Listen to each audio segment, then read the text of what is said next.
Moram ti napišem kaznu, brate. Javili mi sad gore ovi iz što drže plažu, brate. Ne smiješ da praviš ovo, ovdje se pravi samo, vidiš ko ima ležaljke i to.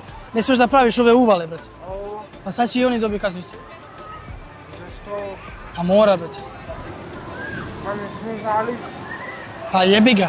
Da kažem. Pa to je isto kao kad se voziš po putu i kao nisam znao da smije ovdje ograničenje 100, razumiješ? Pa da kažete, isto koliko? A? 200 euro. Zašto 200? Pa brate, moram da ti napišem kaznu, pa nije, to mi je posao, brate. Ne, brate, ne. A šta radim, brate? Ne, imamo 200 evra, brate. Aj se dogovorimo nešto jedino to, brate, da... Jedino se dogovorimo, ja. Pa slušam, brate. A šta da radim, brate? Deca došlo, brate. A? Deca do više, brate.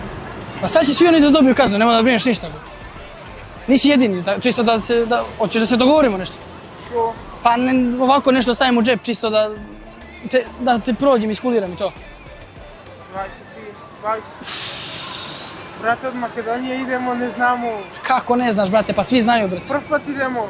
Ajde, deca manje više, deci ne mogu, razumeš, ali ću da kažem roditeljima. Ali ovako stariji ljudi, razumeš? Nisi mali, jeba. Da ga rasturim? A šta sad da rasturiš, brate?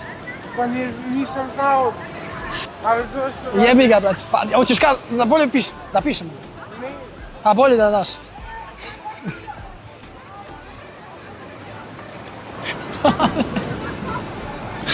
Vidiš što rado, vidi.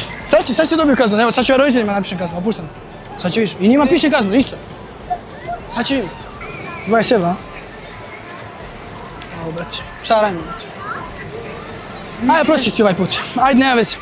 Nismo znali. Ajde, nisi znao, dobar si dečko. Da si imao neki arogantan pristup napisao. Ne, prv put sam vidio ovdje. Ajde, nema veze. Ajde, iz Makedonije si nisi znao. Da si iz Srbije, odmah bi ti napisao. Sad ću pitam ja gazdu gore šta će, ali... Lagan. Nema veze. Čuvaj se, šta ti kažem, nemoj da praviš sve uvale.